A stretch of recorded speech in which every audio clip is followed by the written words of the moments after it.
Hello everyone, welcome back to online study on. आज हम इस वीडियो में बात करेंगे बिहार सचिवालय का सेट नंबर 5 जो कि वॉल्यूम 3 चल रहा है। अगर आपने इससे पहले के बाकी के दोनों वॉल्यूम के मास्टर वीडियो को नहीं देखा है तो देख सकते हैं, और इस वॉल्यूम के बाकी के सेट्स 4 तक नहीं देखे तो वो प्लेलिस्ट चेक कर सकते हैं। तो इस वीडियो में आपको 50 MCQ देखने को मिलता है और इस वीडियो की टाइमिंग रोज़ाना रात को 7 बजे होता है, तो आप हमारे साथ रेगुलर प्रैक्टिस कर सकते हैं। इस वीडियो में आपको 50 MCQ देखने को मिलेगा जो कि काफ़ी अच्छे क्वेश्चंस है, तो एंड तक वीडियो के साथ बने रहिए और लास्ट में स्कोर अपना कमेंट करके जरूर बताया करें कि कितना आपने स्कोर किया। तो चलिए इस वीडियो को शुरू करते हैं। क्वेश्चन बनता है कि चोलों के अधीन ग्राम प्रशासन के बहुत से ब्यौरे जिन शिलालेखों में मिलते हैं वह कौन से हैं या फिर वे कहाँ हैं। तो इसका संबंध हो जाएगा उत्तर मेरूर शिलालेख। उत्तर मेरूर शिलालेख ऑप्शन डी को टिक करेंगे। बौद्ध धर्म की महायान शाखा औपचारिक रूप से किसके शासनकाल में प्रकट हुई थी। बौद्ध धर्म की महायान शाखा औपचारिक रूप से किसके शासनकाल में प्रकट हुई थी। तो करेक्ट आंसर क्या हो जाएगा, कनिष्क के समय में। ठीक है, कनिष्क के समय यानी कि चौथी बौद्ध संगीति में जो बौद्ध धर्म है वो दो भागों में यहाँ पे विभाजित हुआ था, हीनयान और महायान। कनिष्क के समय में, कनिष्क के समय चौथी बौद्ध संगीति का आयोजन कहाँ पे हुआ था, कश्मीर के कुंडलवन में। ठीक है, वैदिक काल में निष्क शब्द का प्रयोग एक आभूषण में होता था, आभूषण के लिए होता था, लेकिन परवर्ती काल में उसका प्रयोग किस अर्थ में होने लगा। वैदिक काल में इसको निष्क का मतलब होता था आभूषण, लेकिन परवर्ती काल में इसका प्रयोग सिक्का के रूप में होने लगा। ऑप्शन हम डी को टिक करेंगे। कभी कभी पूछा जाता है कि जो निष्क था वो आभूषण था, कहाँ का आभूषण था, यानी शरीर के किस अंग का आभूषण था, तो वो गले का आभूषण था, ये ध्यान रखिएगा। मलिमत समिति किससे संबंधित है। मलिमत समिति का संबंध किससे है, तो आपराधिक न्याय प्रणाली से। आपराधिक न्याय प्रणाली ऑप्शन सी। सूचना का अधिकार अधिनियम 2005 के अंतर्गत किसे प्रथम केंद्रीय सूचना आयुक्त नियुक्त किया गया था। प्रथम केंद्रीय मुख्य सूचना आयुक्त किसे नियुक्त किया गया था, वजाहत हबीबुल्ला। वजाहत हबीबुल्ला ऑप्शन ए होगा। और अगर हम बात करें यहाँ पे सूचना का अधिकार के संबंध में, तो ये पारित हुआ था जून 2005 में, लेकिन इसको लागू किया गया था अक्टूबर 2005 में। किस अधिनियम के द्वारा मुसलमानों को पृथक निर्वाचन का अधिकार दिया गया। मुसलमानों को पृथक निर्वाचन का अधिकार किस अधिनियम के द्वारा दिया गया था, Indian council act 1909। Indian council act 1909। वित्त आयोग का मुख्य कार्य क्या है। वित्त आयोग का मुख्य कार्य क्या है। वित्त आयोग का गठन अनुच्छेद 280 के तहत राष्ट्रपति के द्वारा प्रत्येक 5 वर्ष के लिए की जाती है, जिसमें 4 सदस्य होते हैं और 1 अध्यक्ष होते हैं। ठीक है, तो अगर हम बात करें कि मुख्य कार्य क्या होता है, तो केंद्र करों में राज्य के भाग तथा केंद्र द्वारा राज्यों के लिए दिए जाने वाली वित्तीय सहायता के सिद्धांत को निर्धारित करना। यहाँ पे सी बिल्कुल राइट आंसर बन जाता है। नेक्स्ट वन है कि अयोध्या किस नदी के किनारे स्थित है। अयोध्या किस नदी के किनारे स्थित है, तो यहाँ पे हमारा राइट आंसर बन जाएगा ऑप्शन डी। ऑप्शन डी, क्योंकि अयोध्या जो वो सरयू नदी या फिर जिसको हम लोग घाघरा कहते हैं। ठीक है, तो ऑप्शन डी को टिक करेंगे, सरयू नदी के किनारे अयोध्या स्थित है। विश्व का सबसे बड़ा द्वीप कौन सा है। विश्व का सबसे बड़ा द्वीप कौन सा है, तो राइट आंसर क्या बन जाएगा, ऑप्शन बी, ग्रीनलैंड। विश्व का सबसे बड़ा द्वीप कौन सा है, ग्रीनलैंड। ठीक है, ऑप्शन बी को टिक करेंगे। और नेक्स्ट कौन सा है, भारत का सबसे लंबा बांध कौन सा है। ध्यान दीजिएगा, भारत का सबसे लंबा बांध की अगर हम बात करें तो हीराकुंड बांध बिल्कुल सही आंसर होगा, और सबसे ऊंचा हो जाता है आपका टिहरी डैम। एक क्वेश्चन पूछता हूँ, टिहरी बांध जो है वो किन 2 नदियों के संगम पर स्थित है, ये कमेंट करके बताइए। और साथ ही साथ हीराकुंड बांध किस नदी पर बनाया गया, इसका राइट आंसर भी आप कमेंट करके बताएंगे। अगला प्रश्न क्या बनता है कि बेनलेक्स, बेनलक्स है, बेनलक्स के अंतर्गत कौन कौन से राष्ट्र आते हैं। बेनलेक्स यानी कि किन 3 देशों को मिलाकर के बेनलेक्स कहा जाता है, तो बेल्जियम, नीदरलैंड्स और लग्जमबर्ग, इन तीनों को मिलाकर के कहा जाता है बेनलेक्स। प्राक्कलन समिति के सदस्य होते हैं। प्राक्कलन समिति के जो सदस्य होते हैं उनकी संख्या 30 होती है, और ये 300 सदस्य केवल लोकसभा से ही चुने जाते हैं, तो ऑप्शन ए को टिक करेंगे। किस वाद ने संसद को मौलिक अधिकार में संशोधन का अधिकार दिया था। किस वाद ने संसद को मौलिक अधिकारों में संशोधन का अधिकार दिया था, तो यहाँ पे हमारा राइट आंसर बन जाएगा केशवानंद भारतीवाद। ठीक है, केशवानंद भारतीवाद, ऑप्शन डी। भारत में पहली बार महिलाओं को मताधिकार कब प्राप्त हुआ। भारत में पहली बार महिलाओं को मताधिकार कब प्राप्त हुआ, तो 1926 ऑप्शन बी। अगला प्रश्न, भारतीय स्वतंत्रता आंदोलन के दौरान 1932 में ग्रेट ब्रिटेन के किस प्रधानमंत्री ने सांप्रदायिक पुरस्कार की घोषणा की थी। सांप्रदायिक पुरस्कार की घोषणा की थी, रैमजे मैकडोनाल्ड, अगस्त 1932, ये ध्यान रखिएगा, अगस्त 1932 में पेश की गई थी। अगला प्रश्न कि विश्व विरासत स्थल पशुपतिनाथ मंदिर कहाँ स्थित है? पशुपतिनाथ मंदिर कहाँ स्थित है? वर्ल्ड फेमस मंदिर है ये, नेपाल के काठमांडू में, नेपाल के काठमांडू में पशुपतिनाथ मंदिर। संविधान के किस संशोधन के द्वारा एक ही व्यक्ति को एक या एक से अधिक राज्यों का राज्यपाल या फिर केंद्र शासित प्रदेश का उपराज्यपाल नियुक्त किया जा सकता है? बताइए किस संविधान संशोधन के तहत? तो इसका संबंध हो जाएगा 7वां संशोधन अधिनियम 1956 के द्वारा, ऑप्शन डी। पोखरण में किस वर्ष पहला परमाणु परीक्षण आयोजन किया गया था? पोखरण में किस वर्ष पहला परमाणु परीक्षण आयोजन किया गया था? तो पहला परमाणु परीक्षण आयोजन किया गया था 1974, 1974, ऑप्शन सी। यदि कोई देश अन्य देशों से व्यापार नहीं करता है तो उसे किस प्रकार की अर्थव्यवस्था कहा जाता है? यदि कोई देश अन्य देशों से व्यापार नहीं करता है तो उसे किस प्रकार की अर्थव्यवस्था कहते हैं? उसे हम लोग बंद अर्थव्यवस्था कहा जाता है, क्लोज्ड इकोनॉमी यानी बंद अर्थव्यवस्था। नेक्स्ट वन है कि सिरका, जिसको विनेगर भी कहते हैं, सिरका या फिर विनेगर का रासायनिक नाम क्या होता है? सिरका या फिर विनेगर का रासायनिक नाम होता है एसिटिक अम्ल, ठीक है, एसिटिक अम्ल, ऑप्शन ए करेक्ट आंसर। अगला प्रश्न, वर्ष 2011 में गठित नवीनतम राष्ट्र दक्षिणी सूडान की राजधानी क्या है? सूडान को विभाजन किया गया जिसको दक्षिणी सूडान कहा गया। दक्षिणी सूडान की जो राजधानी हुई वो जुब्बा हुई, ठीक है, जुब्बा, जबकि सूडान की राजधानी खार्तूम होता है। विजय घाट किसका समाधि स्थल है? विजय घाट किसका समाधि स्थल है? तो विजय कौन होते हैं? बहादुर लोग ही विजय होते हैं, यानी लाल बहादुर शास्त्री यहाँ पे सही आंसर बन जाएगा।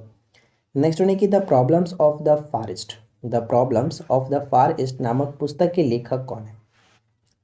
The problems of the forest पुस्तक के लेखक है Lord Curzon, Lord Curzon, option B. चंगेज खां का मूल नाम बताइए, चंगेज खां का मूल नाम क्या था? चंगेज खां का मूल नाम तेमुचीन, ठीक है, तेमुचीन, ऑप्शन सी। भारत में जिस प्रथम राजनीतिक संगठन की स्थापना 1838 में की गई थी उसका नाम क्या है? 1838 में जिस राजनीतिक संगठन की स्थापना की गई थी उसका नाम था जमींदारी एसोसिएशन, जमींदारी एसोसिएशन, ठीक है। किसके द्वारा स्थापना किया गया था? करीब द्वारकानाथ टैगोर के द्वारा, ठीक है, द्वारकानाथ टैगोर जी थे, उनके द्वारा। निम्नलिखित में से किस स्मारक का निर्माण शेरशाह ने करवाया था? शेरशाह ने करवाया था, तो ध्यान दीजिएगा, दिल्ली का किला एक कोहना जो मस्जिद है इसका निर्माण शेरशाह के द्वारा कराया गया, तो ये बिल्कुल सही आंसर है। पंचायती राज्य के वास्तुकार के रूप में किसे जाना जाता है? पंचायती राज्य के वास्तुकार के रूप में किसे जाना जाता है? तो यहाँ पे हमारा सही आंसर बन जाएगा बलवंत राय मेहता, ठीक है, बलवंत राय मेहता, ऑप्शन सी को टिक करेंगे। राष्ट्रीय विकास परिषद की बैठक को कम से कम एक वर्ष में कितनी बार आयोजित किया जाना चाहिए? राष्ट्रीय विकास परिषद की बैठक को कम से कम एक वर्ष में कितनी बार आयोजन किया जाना चाहिए? 2 बार, 2 बार, ऑप्शन सी। भारतीय संविधान के किस अनुच्छेद के अनुसार भारतीय नागरिक को अपनी इच्छा के अनुसार विवाह का अधिकार प्रदान किया गया? भारतीय नागरिक को अपनी इच्छा के अनुसार विवाह का अधिकार प्रदान किया गया, तो इसका सही आंसर हो जाएगा अनुच्छेद 21, अनुच्छेद 21, ऑप्शन सी। सुपर मॉम के नाम से किस प्रसिद्ध खिलाड़ी को जाना जाता है? Super mom, super mom Mary Kom, ठीक है, super mom Mary Kom, option B. Next one है कि किस यौगिक को ग्लेबर का नमक भी कहा जाता है? ग्लेबर का नमक, ग्लेबर का नमक सोडियम सल्फेट, सोडियम सल्फेट ग्लेबर का नमक के नाम से प्रसिद्ध है। कैल्शियम हाइपोक्लोराइड का सामान्य नाम क्या है? कैल्शियम हाइपोक्लोराइड का सामान्य नाम क्या होता है? सामान्य नाम है bleaching powder, bleaching powder, CaOCl2। परमाणु संख्या को किस वर्णाक्षर द्वारा दर्शाया जाता है? परमाणु संख्या को, तो ध्यान रखिएगा, परमाणु संख्या को हम यहाँ पे जेड के द्वारा डिनोट करते हैं, ठीक है, जबकि ए के द्वारा परमाणु द्रव्यमान को लिखा जाता है, तो ऑप्शन हम डी को टिक करेंगे। प्रकाश छोटे कणों से बना है जिसे क्या कहा जाता है? प्रकाश अत्यंत छोटे छोटे सूक्ष्म कणों से मिलकर के बने होते हैं जिसे हम लोग फोटॉन कहते हैं, फोटॉन, ऑप्शन सी। क्लोरोफॉर्म का रासायनिक नाम क्या होता है? क्लोरोफॉर्म का रासायनिक नाम क्या होता है? क्लोरोफॉर्म का रासायनिक नाम Cl3 यानी कि ट्राइक्लोरोमीथेन, CHCl3 ट्राइक्लोरोमीथेन, ये आपका क्लोरोफॉर्म है। अगला सवाल है, कोबाल्ट 60 आमतौर पर विकिरण चिकित्सा में प्रयुक्त होता है क्योंकि यह उत्सर्जित करता है। कोबाल्ट 60 का प्रयोग आमतौर पर जो होता है वो कैंसर के इलाज में किया जाता है और इससे गामा किरणों का उत्सर्जन होता है, गामा किरणें। ऑप्शन सी बिल्कुल करेक्ट है। 73वें संविधान संशोधन द्वारा 11वीं अनुसूची में पंचायती राज संस्थाओं को कितने कार्य सौंपे गए हैं? कार्य करने के लिए कितने कार्य उनको सौंपे गए हैं? तो ध्यान रखिएगा 29 विषय सौंपे गए हैं। 29 विषय यहाँ पे राइट आंसर है। जबकि 74वें संविधान संशोधन के द्वारा जो नगर पालिका है उसको 18 जो विषय हैं वो सौंपे गए हैं। फेरेल का सिद्धांत किससे संबंधित है? फेरेल का जो सिद्धांत है, फेरेल का जो नियम है उसका संबंध किससे होगा? इसका संबंध पवन की दिशा से, पवनों की दिशा से। ऑप्शन ए पवनों की दिशा से। चपचरकूट, मीमकूट और पालकूट निम्न में से प्रमुख त्योहार है किस राज्य का? मीमकूट, पालकूट, चपचरकूट ये किस राज्य का प्रमुख त्योहार है?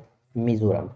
मिजोरम, ऑप्शन बी मिजोरम को टिक करेंगे। निम्नलिखित में से कौन सा एक सही सुमेलित नहीं है? निम्नलिखित में से कौन सा एक सही सुमेलित नहीं है? तो ऑप्शन बी को टिक करेंगे क्योंकि पेरियार राष्ट्रीय उद्यान केरल में पड़ता है और हंगुल के लिए आपका दाचीग्राम फेमस है जो कि जम्मू कश्मीर में पड़ता था। तो यहाँ पे हम ऑप्शन बी को टिक करेंगे जो कि ये गलत है। अगला क्वेश्चन क्या बनता है कि कास्ट स्पिरिट के नाम से किसे जाना जाता है? कास्ट स्पिरिट के नाम से किसे जाना जाता है? तो ध्यान रखिएगा कास्ट स्पिरिट मिथाइल एल्कोहल को कहते हैं, मिथाइल एल्कोहल को कास्ट स्पिरिट। होल्कर ट्रॉफी किस खेल से संबंधित है? होल्कर ट्रॉफी का संबंध किस खेल से? तो इसका संबंध हो जाएगा ब्रिज, ब्रिज से संबंधित होता है होल्कर ट्रॉफी। उत्तर पूर्व भारत में झूमिंग, मलेशिया में लदांग और जैरे और साथ में तराई में मासूले ये स्थानीय शब्द बताते हैं। तो जो उत्तर पूर्व भारत में झूमिंग होता है उसी को अलग अलग देशों में अलग अलग नामों से जाना गया। इस पर मैंने एक अलग से प्रॉपर वीडियो बना रखा है, अगर आपने नहीं देखा तो वो चेकआउट कर सकते हैं। ठीक है, सर्च कर लीजिएगा, मिल जाएगा। और अगर हम झूमिंग की बात करें तो ये क्या होता है? एक प्रकार का स्थानांतरित कृषि का प्रकार होता है, स्थानांतरित कृषि का प्रकार होता है जो कि भारत में अगर हम बात करें तो उत्तर पूर्व भारत, नागालैंड जो आसपास जो राज्य है वो काफ़ी फेमस है इसके लिए। निम्नलिखित को कालक्रम के अनुसार व्यवस्थित करना है, कालक्रम के अनुसार सजाना है। तो देखिए अगर हम बात करें पहले नंबर पे, अगर हम देखें क्या है पहला नंबर, हड़प नीति। हड़प नीति यानी कि जो डॉक्ट्रिन्स ऑफ लैप्स था 1848 में डलहौजी ने स्टार्ट किया था, ये रखते हैं। सेकेंड पॉइंट क्या है? बंगाल का विभाजन यानी 1905। ठीक है। थर्ड पॉइंट क्या है? स्थायी बंदोबस्त जो कि 1793 में लॉर्ड करने वाले ने स्टार्ट किया था। और फोर्थ पॉइंट बन जाता है सहायक संधि, लॉर्ड वेलेस्ली के द्वारा 1798 में स्टार्ट किया गया था। अगर हम इन चारों को ध्यान में रखते हुए अगर सीक्वेंस को बैठा तो 3, 4, 1 और 2 इस तरह से बैठेगा। 3, 4, 1, 2, 3, 4, 1, 2 करेक्ट आंसर ऑप्शन सी हो जाएगा। ठीक है, आगे देखिए। अगला प्रश्न है कि भूमध्य सागरीय प्रदेशों में पेड़ों पर चढ़ी जो लताएं होती हैं उन्हें क्या कहते हैं? भूमध्य सागरीय प्रदेशों में पेड़ों पर चढ़ी लताओं को क्या कहा जाता है?